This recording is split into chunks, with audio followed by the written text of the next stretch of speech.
Hey guys, welcome back. तो इस video में हम कंटिन्यू करें अपने पिछले वीडियो को। तो इस वीडियो में देखने वाले हैं कि नॉन सैचुरेटिंग एंटीफंक्शंस होते कैसे हैं, और कुछ इन दोनों में से एक दो फंक्शंस का हम कोड देखेंगे कैसे करते हैं।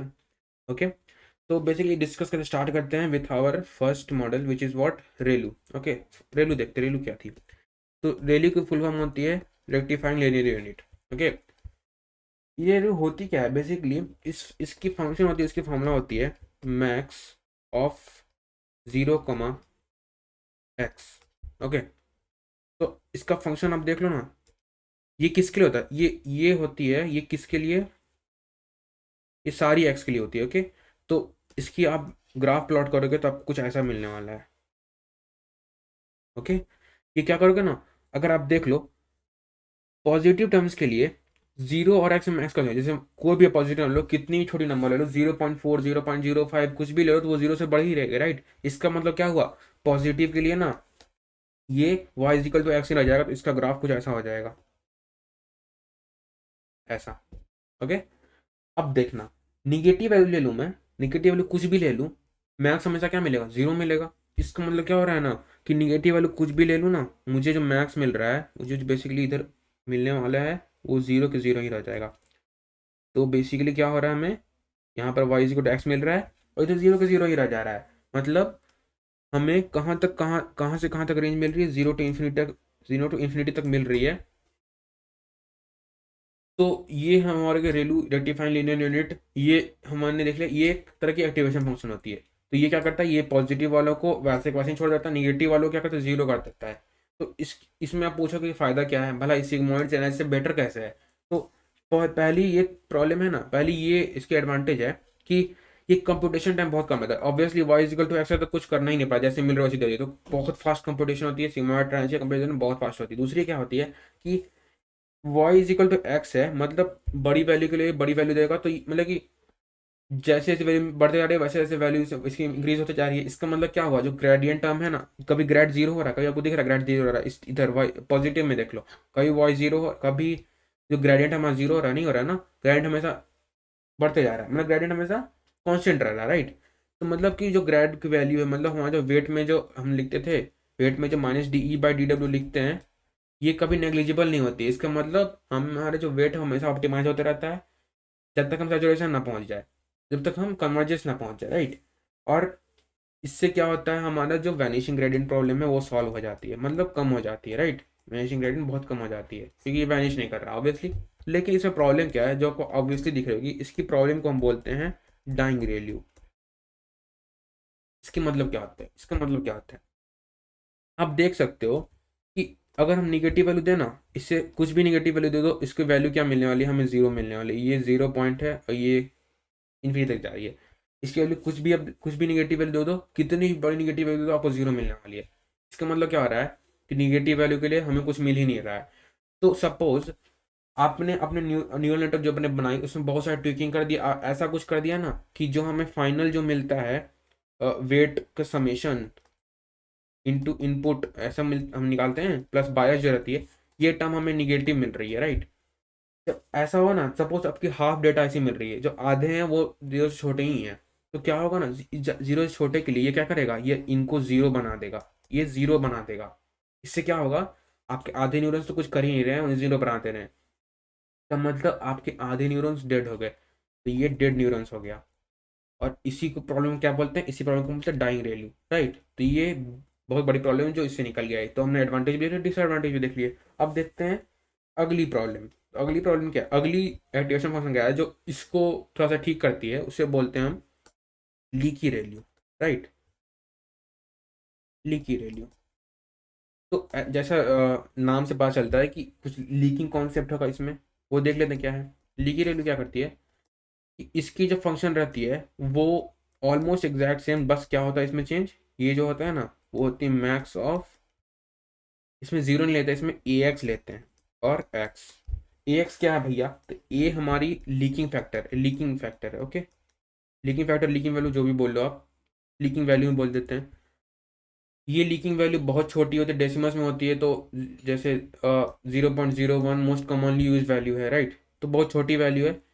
लीक मतलब क्यों, क्योंकि वैल्यू को बहुत छोटा कर दिया, तो ये हो कह रहा है, ये देखना आप कैसे काम करती है ये।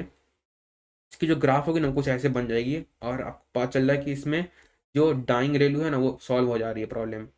ओके। तो तो ये देखना, अगर x पॉजिटिव है, x कुछ भी ले लो, जैसे 5 ले लो, तो हमें किसका मिलेगा, ये हमें x5 मिल गया, और ये ax क्या हो जाएगा 0.0 इंटू 0.01 इंटू 5 यानी 0.05। अब इन दोनों का मैक्स आप लोगे तो क्या मिलेगा, इन दोनों का मैक्स हमें ऑब्वियसली 5 मिलने वाला है। तो आप कुछ भी पॉजिटिव वैल्यू ले लो ना, आपको हमेशा x बड़ा मिलने वाला है। तो बेसिकली x पॉजिटिव के लिए आपको हमेशा y is equal to x मिलेगा, मतलब ये एग्जैक्ट वैल्यू जैसा है। लेकिन जो बड़ी मेन डिफरेंस यहाँ आती है कि डाइन वैल्यू सॉल्व कैसे करता है, कि अगर आप निगेटिव टर्म ले लो, तो ये मान लो अब -1 ले लिया, तो ये क्या होगा -1, और ये क्या होगा -0.01। तो ऑब्वियसली ये टर्म बड़ी है, इसका मतलब निगेटिव वैल्यूज के लिए ये बड़ी है, पॉजिटिव वैल्यूज के लिए ये बड़ी है। तो वेरी सिमिलरली, लेकिन इसमें क्या होता है ना, इसमें ये जीरो होने के बजाय ये बहुत बहुत कम इंक्रीज होता है, बहुत कम इसका ये बहुत कम एंगल पे जाता है ये एंगल बहुत कम होती है, लेकिन बढ़ते रहती है, राइट, मतलब घटते रहती है। तो इसकी जो निगेटिव वैल्यूज है, मतलब समझ रहे हो ना, कि ये -∞ तक जाएगी, लेकिन बहुत धीरे धीरे जाएगी, मतलब लीक हो रही है वैल्यू। ओके, इसीलिए हम इसको लीकिंग लीकिंग वैल्यू बोलते हैं, इसलिए लीकी वैल्यू नाम है इसका। तो ये हमारी क्या प्रॉब्लम सॉल्व करता है, ये हमारी डाइंग वैल्यू की प्रॉब्लम सॉल्व कर देता है, राइट। अगेन ये वैल्यू कहाँ से, ये देख सकते हो कि इसमें भी सेम थिंग हो रही है, जैसे रेलू में हमने देखा था कि वैनिशिंग ग्रेडियंट प्रॉब्लम सॉल्व हो रही थी, क्योंकि इसमें जो ग्रेडियंट है हमारा वो अभी जीरो नहीं हो रहा, राइट। तो वो भी प्रॉब्लम सॉल्व हो गई इसमें। मगर ये क्या होता है ना, इसको भी ऑप्टिमाइज करने के लिए एक और मेथड लाई गई, उससे हम बोलते हैं रैंडमाइज रैंडमाइज वैल्यू लिख सकते हो, लेकिन इसे बोलते हैं randomize leaking value. Okay, randomized leaky value. Okay, ये क्या होता है, काम सारा सेम है भैया। अच्छा, ये बताना मैं भूल गया, ये जो A0.0 है ना, तो साइंटिफिकली फाउंड है, ये कॉमनली यूज है, लेकिन साइंटिफिकली फाउंड है कि 0.2 के लिए ना ये थोड़ी बड़ी लीक है, ये बिग लीक बोलते हैं। ये मैं जब बताया कि ये लीक के हिसाब से ये वैल्यू बहुत बड़ी है, राइट।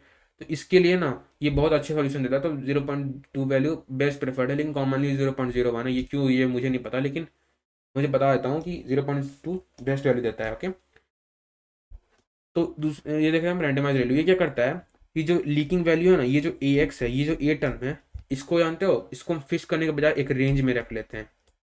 तो जब हम डेटा ट्रेन करते हैं, उस समय इस रेंज में कोई भी रैंडम वैल्यू लो, तो ये ऑब्वियसली कुछ छोटी छोटी वैल्यूज होंगी, 0.01 0.02 ऐसे वैल्यूज होंगी, 0.2 0.3 कुछ छोटी छोटी वैल्यू होंगी। तो इस रेंज में वैल्यूज को तब इनपुट डेटा से रैंडमली ले लेते हैं, सारे इनपुट डेटा कुछ रैंडम वैल्यूज ले लेंगे, हमने हर इनपुट डेटा पे कुछ रैंडम वैल्यूज लगेंगे। इसका मतलब कि जो हमारे इनपुट वैल्यूज पे कुछ और रैंडम है, इनपुट ट्रेनिंग के टाइम जो वेट्स होंगे वो कुछ और होंगे, लेकिन टेस्टिंग के टाइम क्या होता है ना, टेस्टिंग के टाइम हम इस रेंज का एवरेज ले लेते हैं और तब टेस्ट करते हैं। तो इससे क्या होता है, ये जो करने से क्या होता है ना, हमारा जो रेगुलराइजेशन होता है टर्म, वो बेटर होता है। ये एक्सपेरिमेंटली फाउंड आउट है कि ये जो लीकी वैल्यू है ना उससे बेटर काम करता है। और ये रेगुलराइजेशन ऐसा ऐसा प्रिडिक्ट किया गया था कि ये रेगुलराइजेशन करता है, मतलब बेसिकली सोचा गया था कि ये ओवर फिटिंग नहीं करता है। ओके, लेकिन होता क्या है ना, उल्टा हो जाता है। ये बेसिकली ट्रेन डाटा के लिए इतना ज़्यादा एक्यूरेसी ले आता है, और टेस्ट डाटा बहुत बेकार देता है, इसका मतलब ये ओवर फिटिंग की प्रॉब्लम आती है इसमें। ओके, तो ये हमने प्रॉब्लम देख ली, ये हमने एडवांटेज देख ली कि रैंडमाइज वैल्यू के। इसके बाद अगेन दूसरा कॉन्सेप्ट आता है, तो आगे देखते हैं, बहुत अच्छा सा कॉन्सेप्ट है। अब क्या देखते हैं, हम देखते हैं लीकी वैल्यू, हम देख रैंडमाइज वैल्यू, अब होती है parameterize value, P value. Okay, ये क्या होता है, तो अब तक हम जो हमने पैरामीटर पास कर रहे थे, जो हम अपनी ए की वैल्यू लीकिंग वैल्यू पास कर रहे थे, वो खुद से पास कर रहे थे, राइट। इसका मतलब हमने ए को हाइपर पैरामीटर कंसीडर किया था। इसमें क्या होता है, अगर इसमें पी वैल्यू में क्या था ना, पी वैल्यू में एक साइंटिस्ट ने एक डिस्कवरी की कि हम ए को पैरामीटर की जगह हाइपर पैरामीटर की जगह पैरामीटर नॉर्मल पैरामीटर बनाए थे। इसका मतलब क्या, जैसे हमारा वेट और बायस है, राइट। वेट और बायस क्या होता है, जैसे हम बैक प्रोपोर्शन करते हैं, वेट और बायस ऑप्टिमाइज होते हैं, चेंज होते हैं।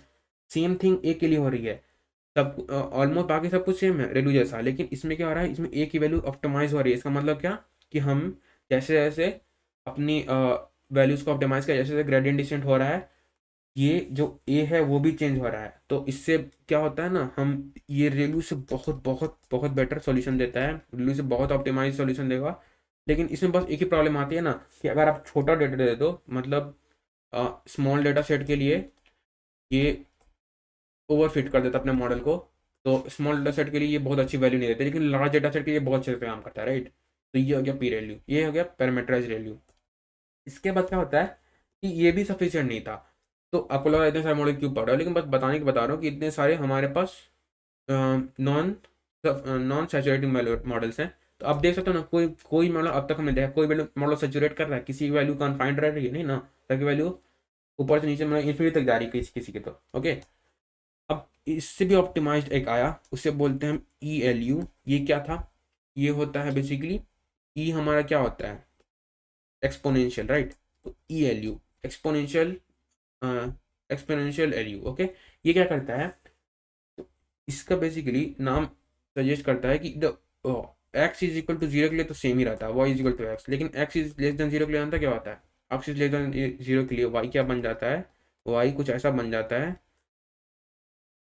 तो एक्स इज लेस देन बन जाता है ये कुछ अल्फा, और ये हो जाता है बेसिकली ये क्या हो जाता है अल्फा एक्स माइनस वन, यहाँ ई हो जाती है, ओके। तो ऐसे कुछ होती है, मैं alpha e to the power x minus one, okay. तो ऐसा कुछ फंक्शन बनता है हमें, ओके। तो बेसिकली ये क्या होता है, तो आप पूछोगे कि अल्फा क्या होता है। अल्फा बेसिकली अगर इसकी ग्राफ आप देख लो, आप समझ जाओगे ग्राफ से कि ग्राफ कैसी होती है। इधर ये कॉन्स्टेंटली इंक्रीज होता है वाई इजिकल टू एक्स के टर्म में, लेकिन इधर क्या होता है ना, इधर ये एक्सपोनेंशियल ग्राफ बनता है। जैसे हमारे पास लीकी रेल में कुछ ऐसा ज़्यादा स्ट्रेट लाइन, राइट। इधर ऐसा स्ट्रेट लाइन नहीं, बल्कि इधर एक्सपोनेंशियल कर्व बनता है, राइट। तो कुछ ऐसा एक्सपोनेंशियली जा रहा है, और ये इसकी ये माइनस वन है, और इधर माइनस वन पहुँचता नहीं है ऑब्वियसली, लेकिन माइनस वन इधर टेंडिंग होता है, मतलब माइनस वन की तरफ जा रहा है, ओके। कुछ ऐसा बनता ग्राफ, ये y equal to x obviously x इधर के लिए कुछ ऐसा एक्सपोनेंशियल ग्राफ बन रहा है, राइट। तो ये हो गया नाम है ई एल यू। ये रेलू से बहुत बेटर है, ये काफ़ी अच्छा सॉल्यूशन देता है। ये ऑब्वियसली रेलू में ये डाइंग रेलू प्रॉब्लम को सॉल्व करता है, इसमें वैनिशिंग ग्रेडिंग की प्रॉब्लम और अच्छी से सॉल्व हो जाती है। तो बेसिकली ओवरऑल देखा जाए तो ये जो है ना, ये हमारी जो रेगुलर रेलू है उससे बहुत बेटर है, उससे बहुत आप अच्छा कर सकते हो, राइट। लेकिन ये भी काफ़ी नहीं था। फाइनली क्या हुआ कि इससे भी ऑप्टिमाइज सोल्यूशन थी कि हमने क्या किया ना, ई एल यू तो जैसे जैसे ओके, हमने अगर इससे स्टैंडर्डाइज डेटा प्रोवाइड किया, इसका मतलब कि हमने स्टैंडर्ड स्केलर लगा लिया। हमने मशीन लर्निंग में देखा था कैसे करते हैं, हमने स्टैंडर्ड स्केलर लगाते हैं, हमने डेटा को स्टैंडर्डाइज कर दिया इनपुट डेटा को, और उसके बाद ई एल यू में पास कर दिया। तो ये हमें क्या मिल गया, हमें स्टैंडर्ड ई एल यू मिल गया, ऐसी एल यू जो हमने पहले देखा था, राइट है। मैंने बताया ना, मैं इस वीडियो में बताऊंगा जो हमने पिछली वीडियो में देखा था, जब हमने जो हमने एक तरह की इनिशियलाइजेशन पाई थी, राइट। तो उसमें हमने देखा था कि हमने S C L U use की थी, तो एस सी एल यू अब आती है। इसमें क्या होता है ना कि हम जो मॉडल्स बनाते हैं, हम डेंस लेयर्स लेते हैं, राइट। तो डेंस लेयर्स में क्या होता है, डेंस लेयर्स लेते हैं और उसके बाद हम हर लेयर में S C L U apply करते हैं, राइट। तो इससे जानते हो, इससे एक चीज़ होती है, एक बहुत अच्छा आउटकम निकलता है कि हमें एक टर्म मिलता है, उसे हम बोलते हैं सेल्फ नॉर्मलाइजेशन। ये क्या होता है, इससे क्या होता है बताता हूँ मैं। सेल्फ नॉर्मलाइजेशन क्या होता है कि हमें जो आउटपुट मिल रही है ना वो भी नॉर्मलाइज रहती है, ओके। तो ये हमें बहुत बड़ा एडवांटेज मिल रहा है कि आउटपुट खुद से नॉर्मलाइज हो जाती है। हम इनपुट को नॉर्मलाइज करें तो हमें आउटपुट भी नॉर्मलाइज मिल रही है, ओके। तो ये आपने देख लिया, क्योंकि आप देख सकते हो कि ऑब्वियसली अगर हमने क्या बोलता हूँ, अगर हमने अब ये नॉर्मलाइज डेटा पास किया तो obviously y is equal to x है, तो हमें तो नॉर्मलाइज डेटा मिलने वाली है, राइट। तो आप समझ सकते हो नॉर्मलाइजेशन से क्या क्यों हो रहा है, जीरो टू वन पास किया तो जीरो वन ही मिलने वाली है। तो आप समझ सकते हो, राइट। तो ऐसी वैल्यू अगर हम स्टैंडर्डाइज डेटा पास करें ई एल यू में, तो हमें सेल्फ नॉर्मलाइजेशन मिलता है। इसका मतलब क्या, हमें आउटपुट नॉर्मलाइज हो रहा है, ओके। तो इसे हम बोलते हैं सेल्फ नॉर्मलाइज, खुद से ऑटोमाइज हो रहा है, हमें करना नहीं पड़ रहा है, ओके। तो ये थे एस सी एल यू। तो अब आप पूछो कि इतने सारे आपने बता दिए, भैया आप यूज़ कौन सा करें, राइट। तो इसके अलावा भी कुछ कुछ होता है, जैसे सॉफ्टमैक्स होता है। उसके बाद सॉफ्टमैक्स भी बहुत हद तक एक तरह से जो हमने सिग्मॉइड पढ़ा था वैसे ही होता है। और इसके बाद भी स्विच होते हैं। स्विच क्या होता है, वो x into sigmoid x into sigmoid of x होता है। ये सब बहुत सारे फंक्शन होते हैं। तो ये सब हमें जानना नहीं है, लेकिन मैं बता रहा हूँ कि ये सब भी होते हैं। सॉफ्टमैक बहुत commonly use function activation function है। तो अभी हम बस इतने देखने हैं। तो ये स्टैंडर्ड वैल्यू देख लिया, तो आप पूछो कि इतने सारे बता दिया, अपना यूज़ कौन सा करे, राइट। तो अगर आप ओवरऑल देखो ना, ओवरऑल देखो तो एस वैल्यू बेस्ट है, लेकिन आपके यूज़ केस पे डिपेंड करता है, राइट। बिजनेस प्रॉब्लम पे डिपेंड करता है। अगर आपको कंप्यूटेशन नहीं करनी है तो आप लीकी वैल्यू यूज़ कर लो, ओके। अगर आपको स्टैंडर्डाइजेशन मतलब नहीं, डाटा स्टैंडर्डाइज हो ही नहीं रहा है, तो आप ई वैल्यू ही यूज़ कर लो, भला एक्स्ट्रा कैलकुलेशन क्यों करें। तो बेसिकली आपके बिजनेस प्रॉब्लम पे डिपेंड करता है, राइट। तो ये थी हमने सारे नॉन सैचुरेटेड फंक्शन देख लिए, और जैसे देखा कि ये कैसे सॉल्व करते हैं हमारी वैनिशिंग ग्रेडियंट की प्रॉब्लम को, राइट। तो अब देख लेते थोड़ा कि इसके कोड कैसे लिखते हैं। तो बेसिकली अगर मैं यहाँ खोल दूँ तो मैंने केयर्स इंपोर्ट कर रखा है। तो एक बेसिक से देखें कि आखिर हम यूज़ कैसे करते हैं, राइट। तो आप कुछ ऐसा लिख सकते हो कि जैसे Keras dot layer dot dense, ये मैं डेंस लेयर बना लिया, राइट। तो अगर जैसे मैंने पिछले वीडियो में बताया था कि आप नॉर्मलाइज यूज़ कर सकते हो, आप यूनिफॉर्म डिस्ट्रीब्यूशन भी यूज़ करते हो, राइट। तो वो कैसे करते हो वो मैं दिखा देता हूँ कि इसमें आप क्या करोगे। तो ये क्या होता है, तो बेसिकली जैसे मैंने बताया था, मैं बता देता हूँ एक बार। मैंने क्या बताया था कि हमारे पास ये था ना, हमने ये डिस्कस किया था, ये हमने ग्लोरो इनिशियलाइजेशन डिस्कस किया था। तो बेसिकली जो केरास की जो हम बनाते हैं न्यूनोनेटर, वो बाय डिफ़ॉल्ट यही इनिशियलाइजेशन यूज़ करते हैं। तो इसे आप चेंज कर सकते हो, कैसे चेंज करते हो वो मैं दिखा देता हूँ। तो बेसिकली आप ऐसे कर सकते हो, यहाँ पर मुझे लेयर्स लिखनी पड़ेंगी, और यहाँ पर सारे डेंस होते हैं, हाँ ओके। और इसमें मैं क्या करूँगा, मैं नंबर ऑफ न्यूरॉन्स पास करूँगा, तो बेसिकली 10। आप अपनी एक्टिवेशन पास कर सकते हो, राइट। तो मैं इसे रिकनेक्ट कर देता हूँ। तो आप इसमें एक्टिवेशन पास कर सकते हो अपनी कर्नल जो आपको यूज़ करनी है, जैसे आप नॉर्मली डिस्ट्रीब्यूशन यूज़ करनी है या आपको यूनिफॉर्म यूज़ करनी है, वो आप पे डिपेंड करता है, राइट। आप कुछ भी कर सकते हो। तो ये मैं दिखा रहा हूँ कि आप एक्चुअली इनिशियलाइजेशन अपने चेंज कैसे करते हो, राइट। तो ये फुल फ्लेज कोड नहीं है, मैं बस बता देता हूँ कि काम कैसे करती है, ओके। ये हमने कैसे इंपोर्ट कर ली। अब मैं क्या करूँगा, मैं यहाँ पर डेंस बना दी, अब इसमें मैं डालूंगा, ओके। मुझे एक्टिवेट में देखो, आप देख सकते हो कि मैं यहाँ पर डालूंगा कितने न्यूरॉन्स मुझे बनाने हैं। एक्टिवेशन अपना देख सकता हूँ, करना नहीं है शायद, तो मैं वही करने वाला हूँ। देखो आप देख सकते हो कि बाय डिफ़ॉल्ट हमारे पास ग्लोरो और यूनिफॉर्म है, ओके। तो मैं यहाँ पर 10 डालता हूँ, उसके बाद मैं डालता हूँ अपनी एक्टिवेशन, और मैं यहाँ पर सपोज मैं यहाँ रेलू डाल दूँ। तो मैंने क्या बताया था, रेलू साथ हम क्या यूज़ कर सकते हैं, अपनी जो कर्नल वाली थी,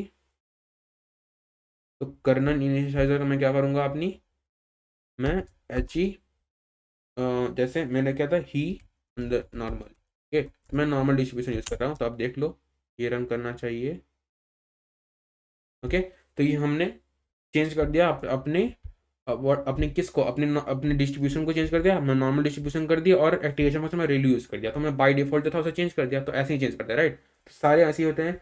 तो ये मैं आपको एक्सरसाइज देता हूँ कि आप खुद से देखो कि बाकी बाकी सारे डिस्ट्रीब्यूशन के लिए जो मैंने टेबल बनाई थी, बाकी सब कॉम्बिनेशन के लिए आप ट्राई करो। तो ये आपको अच्छे सीखने में आया, राइट। अब आगे देखते हैं कि हम अ, जैसे दूसरी वैल्यूज को कैसे इंप्लीमेंट करें। तो आप लीकी वैल्यू भी इंप्लीमेंट कर सकते हो, जैसे मैं बताता हूँ कि मैं ऐसी वैल्यू कैसे इंप्लीमेंट करता हूँ। जैसे तो आप सेम एग्जैक्ट वैसे ही करोगे, लेयर्स डॉट डेंस, और जैसे मैं बताया था कि आपको डेंस लेयर रखनी है, राइट। ऐसी वैल्यू में बहुत इंपॉर्टेंट है कि आप लेयर अपनी डेंस रखो। तो सेम चीज़ करो, मैं 10 यहाँ प्रोवाइड कर रहा हूँ, और मैं यहाँ पे क्या प्रोवाइड करूँगा, अपनी जो एक्टिवेशन है, और उसे मैं क्या डालूंगा, मैं ऐसी वैल्यू डाल दूंगा, ओके। और कर्नल इनिशियलाइजर में क्या डालूंगा, एस सी हम क्या यूज़ करते थे अपनी, जो देख लेते हैं एक बार, मैं थोड़ी रिवीजन हो जाएगी। तो एस सी हम क्या यूज़ करते थे, लीकन इनिशियलाइजर, तो वही हम प्रोवाइड करेंगे यहाँ पर। तो मैं यहाँ पर लिख दूंगा लीकन अंडरस्कोर नॉर्मल लिख देता हूँ, ओके। तो ये हमने बना ली अपनी।